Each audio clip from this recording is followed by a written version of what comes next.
تو بھی میں اس کام کو آخری حد تک پہنچائے بغیر نہیں چھوڑوں گا، حتیٰ کہ یا تو اللہ دین کو غالب کر دے یا میں اسی راہ میں فنا ہو جاؤں۔ یہ ہے مشن کے ساتھ کمٹمنٹ۔ یہ رسول اللہ صلی اللہ علیہ وسلم کا مشن تھا، اور اس کے ساتھ ان کی کمٹمنٹ تھی کہ اپنی جان تک کو اس کے اندر کھپا رہے تھے۔ وہ کہتے ہیں جان جاتی ہے تو چلی جائے، لیکن یہ مشن کسی بھی صورت ضائع نہیں ہونا چاہیے۔ کیا ان کے امتیوں کا بھی کوئی ایسا مشن ہے یا نہیں؟ ان شانیہ کا ہوا الابتر، یقیناً جو آپ کا دشمن ہے وہی ہوگا بے نام و نشان۔ مٹ گئے ہیں، مٹتے ہیں، مٹ جائیں گے عادات تیرے، نہ مٹا ہے نہ مٹے گا کبھی چرچا تیرا۔ اور یہ سارے کے سارے غلام احمد قادیانی ہو یا جتنے اس نسل کے لوگ ہیں، کذاب اور دجال، یہ سب ختم ہو جائیں گے، اور صرف جن کا چرچا رہے گا وہ رسول اللہ صلی اللہ علیہ وسلم کا چرچا باقی رہے گا۔ اور ایک وقت آیا جب آپ نے خانہ کعبہ کو ان بتوں سے صاف کیا تو آپ نے فرمایا وَقُلْ جَاءَ الْحَقُّ وَزَهَقَ الْبَاطِلُ إِنَّ الْبَاطِلَ كَانَ زَهُوقًا، اور اعلان کر دو کہ حق آ گیا اور باطل مٹ گیا۔ یقیناً باطل تو ہے مٹنے کے لیے، باطل تو ہے ہی مٹنے کے لیے۔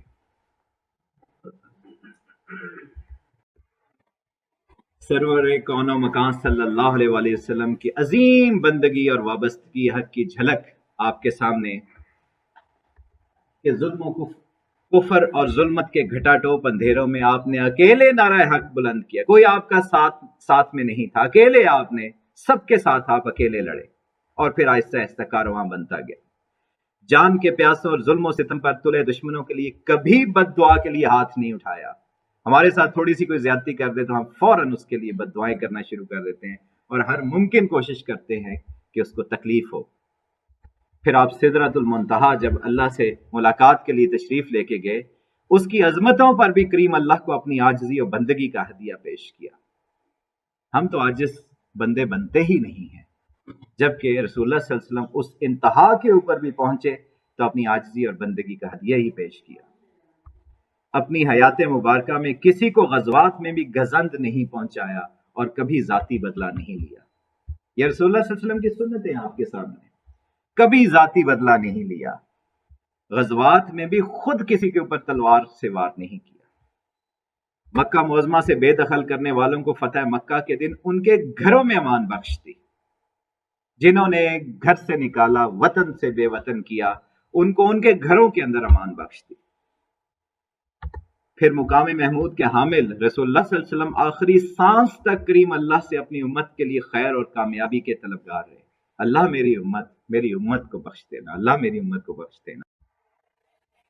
جزا اللہ عنا محمد ما و اہلہ، اللہ سے ہم دعا کرتے ہیں کہ ہمارے آقا صلی اللہ علیہ وسلم کو وہ مقام عطا فرمائیں جو ان کے شایان شان ہے۔ گرنہ داری از محمد رنگبو، از زبان خود میں اعلیٰ نام او۔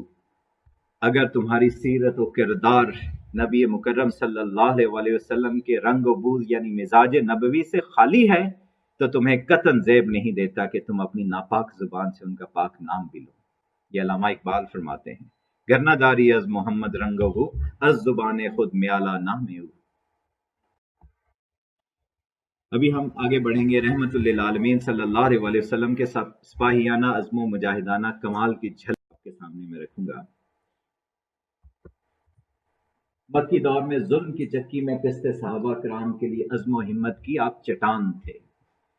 ہجرت مدینہ کے لیے دم آخر خون کے پیاسوں کے نرغے میں سے رخصت ہوئے۔ آخری لمحے تک آپ نے ہولڈنگ دی فورٹ کیا، آخری لمحے تک۔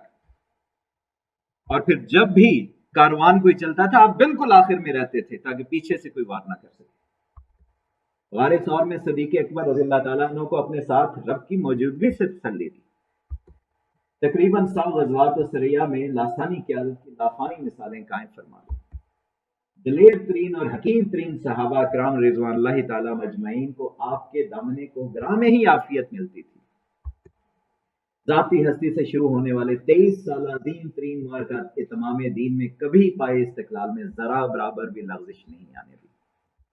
اور اس سارے کے باوجود جب ظلم و ستم کی آپ کے اوپر برسات ہو رہی تھی، غزوہ احد میں اپنے رستے ہوئے زخموں اور کفار مکہ کے نرغے میں تابڑ توڑ حملوں کے دوران اللہ سے یہی دعا فرما رہے تھے، اے پروردگار میری قوم کو بخش دے، وہ نہیں جانتی۔ وما ارسلناک الا رحمۃ للعالمین، اور ہم نے آپ صلی اللہ علیہ وسلم کو تمام جہانوں کے لیے رحمت بنا کر بھیجا ہے۔ اور پھر وہ انقلاب آیا جس کی مثال روئے ارض نے کبھی نہیں دیکھی۔ زمین و آسمان ترس رہے تھے اس فضا کو دیکھنے کے لیے کہ توحید کی آخری جو علامت تھی وہاں پہ بھی بت آ چکے ہیں، 360 بت آ چکے ہیں۔ کب یہ صفائی ہوگی؟ کب دوبارہ یہ تطہیر ہوگی؟ صفائیاں ایسی ہوئی کہ فتح مکہ انقلاب عظیم آیا۔ اور یہاں پہ آپ دیکھیں گے 610 عیسوی کے اندر جب بعثت رسول اللہ صلی اللہ علیہ وسلم ہوئی، آپ نے نزول وحی ہوئی تو آپ اکیلے تھے، حتیٰ کہ ہجرت تک ٹوٹل 150 لوگ صرف مسلمان ہوئے تھے، 150 لوگ مسلمان ہوئے تھے، حتیٰ کہ فتح مکہ تک ٹوٹل 150 سے چلتے چلتے 10,000 تک بات پہنچ چکی تھی، اور پھر اگلے 2 سالوں کے اندر ہی 1,24,000۔ اذا جاء نصر اللہ والفتح ورأیت الناس يدخلون فی دین اللہ افواجا، یہ معاملہ ہو گیا۔ رحمت للعالمین صلی اللہ علیہ وسلم کے 10 سالہ دور نبوی میں تقریباً 100 غزوات و سرایا ہوئے، یعنی ہر سال اگر دیکھیں تو 10 جنگیں لڑی آپ صلی اللہ علیہ وسلم نے، ہر سال 10 جنگیں، یعنی ہر مہینے ڈیڑھ کے اندر ایک جنگ ہو رہی ہے۔ لیکن اس سارے کے اندر صرف ٹوٹل جو ڈیتھس ہیں، جو فیٹلٹیز ہیں، وہ 1,000 سے زیادہ نہیں ہیں۔ ٹوٹل دونوں سائڈوں کے اوپر جو لوگ مارے گئے، مسلمان بھی جو شہید ہوئے اور جو دوسرے کافر مارے گئے، ان کی تعداد 1,000 سے زیادہ نہیں ہے، یعنی فی جنگ 10 افراد، اس سے بھی کم۔ اور آج ہم دیکھتے ہیں 6 کروڑ کے قریب لوگ، سیکنڈ ورلڈ وار میں 6 7 کروڑ بندہ جو مارا گیا تھا۔ اور کون سا عظیم انقلاب آیا، تباہی اور بربادی کی داستانیں ہیں، اور آج بھی ہم دیکھتے ہیں یہی سب کچھ ہو رہا ہے۔ یہ ہے رحمت للعالمین سلسلہ۔ پھر تاریخ عالم کے بہترین انسان نے روز قیامت تک کے لیے ایک بے مثال انقلاب کو پایا تکمیل تک پہنچا کر نبوت اور رسالت کا جو آخری حق تھا وہ بھی ادا فرما دیا۔ اور یہ جو جگہ 632 تک یہ نیلے میں آپ کو نظر آ رہی ہے، 10 لاکھ مربع میل کا ایریا تھا، یعنی ہر روز 274 مربع میل کا ایریا جو ہے وہ اسلامی مملکت میں جمع ہو رہا تھا، اور یہ رقبہ پاکستان سے 3.25 گنا بڑا حدود اربا ہے۔ یہ ہوتا ہے کمال، اور اس کی پیروی کرنے والے جو ہوتے ہیں وہ بھی باکمال ہوتے ہیں۔ اس بے مثال غلبہ دین کی وسعت محض جزیرہ نمائے عرب کی سرزمین تک محدود نہ تھی، بلکہ نبوی چھاپ سے جہالت و گمراہی میں اٹی پوری قوم انسانی تاریخ کے ماتھے کا جھومر بن کر ابھری، اور اس نے دین حق کا جھنڈا کل عالم میں لہرا دیا۔ ایک ایسی قوم کی اللہ کے حبیب صلی اللہ علیہ وسلم نے پرورش کی جنہوں نے پوری دنیا کے اندر اخلاقیات کی، علم کے باقی میدانوں کی ایک نئی داستان رقم کر دی۔ یہ ہے کمال۔ اپنا معیار زمانے سے جدا رکھتے ہیں ہم، تو محبوب بھی محبوب خدا رکھتے ہیں۔ کہ آن صلی اللہ علیہ وسلم کو جھٹلانے اور ظلم و ستم کا نشانہ بنانے کی وجہ آپ کی ذات نہیں، پیغام الہی تھا۔ آپ کی بعثت کا جو مقصد تھا، جس کے لیے آپ نے دعوت دینی شروع کی، اصل وہ وجہ تھی جس کی وجہ سے آپ کو ظلم و ستم کا نشانہ بنایا گیا۔ ہم اس کی طرف ابھی بڑھ رہے ہیں، چونکہ قرآن و سنت آفاقی ابدی شاہکار ہیں، ان کے طالب علم کی نگاہ بھی عالمگیری ہوتی ہے یا ہونی چاہیے۔ یہ راز کسی کو نہیں معلوم کہ مومن کاری نظر آتا ہے، حقیقت میں ہے قرآن۔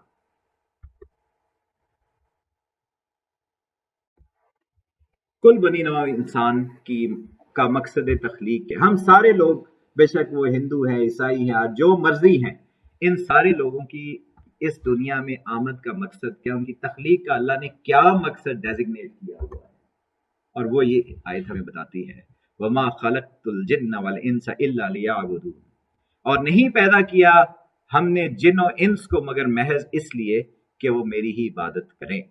صرف ایک اللہ کی عبادت ہو، سب کا جو مقصود ہے وہ یہ ہونا چاہیے۔ ابھی یہاں پہ جو لفظ آئے لیعبدون، یہ عبادت سے ہے۔ عبادت کا مطلب کیا ہے؟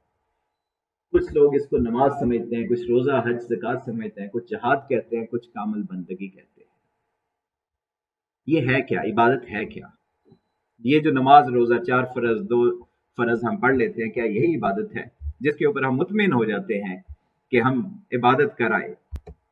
عبادت اللہ رب العزت کے مکمل پروگرام کو دل و جان سے اختیار کرنا، اس کو عبادت کہتے ہیں۔ اللہ کا منشا کیا ہے، اللہ کا ارادہ کیا ہے، اللہ کی چاہت کیا ہے، اس کو اختیار کرنا، اس کو عبادت کہتے ہیں۔ اس وقت کیا چاہت ہے، اس وقت کیا چاہت ہے، اس وقت کیا چاہت ہے، اور یہ 24/7 365 ڈیز کرنا، یہ عبادت ہے۔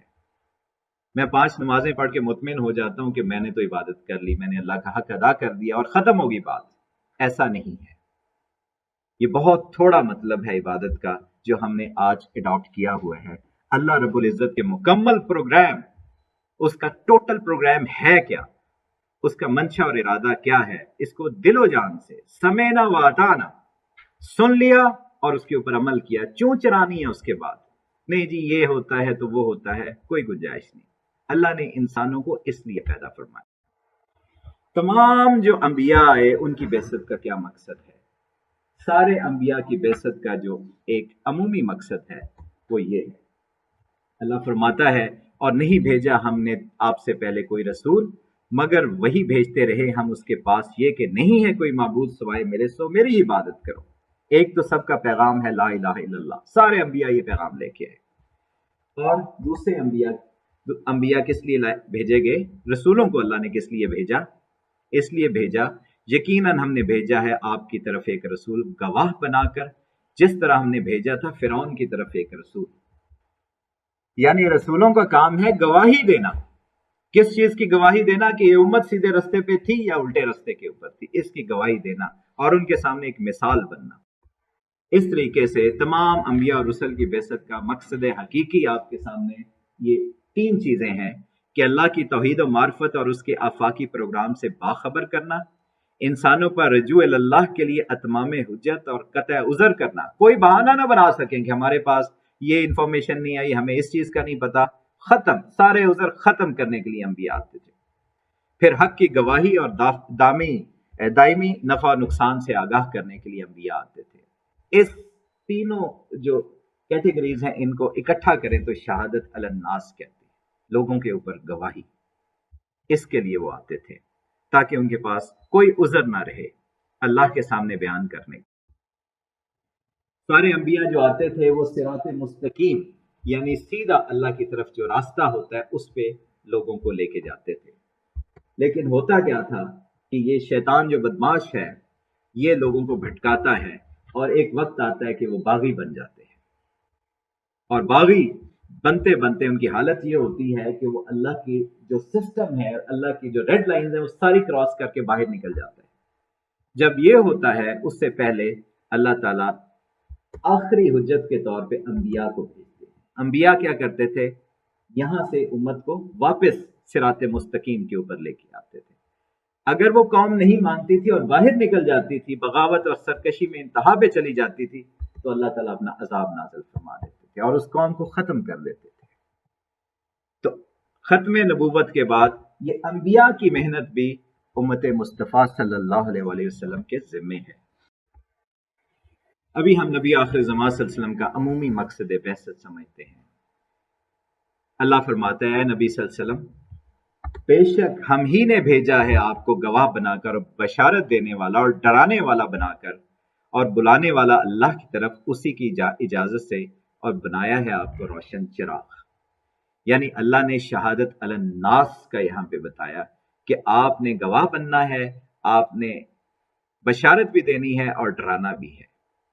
صحیح رستے کے اوپر بتانا ہے، چلو گے تو یہ فائدہ ہے، الٹے رستوں پہ چلو گے تو یہ نقصان ہے، اور اللہ کی طرف بلانے والا آپ کو دائی کے طور پہ بھیجا ہے۔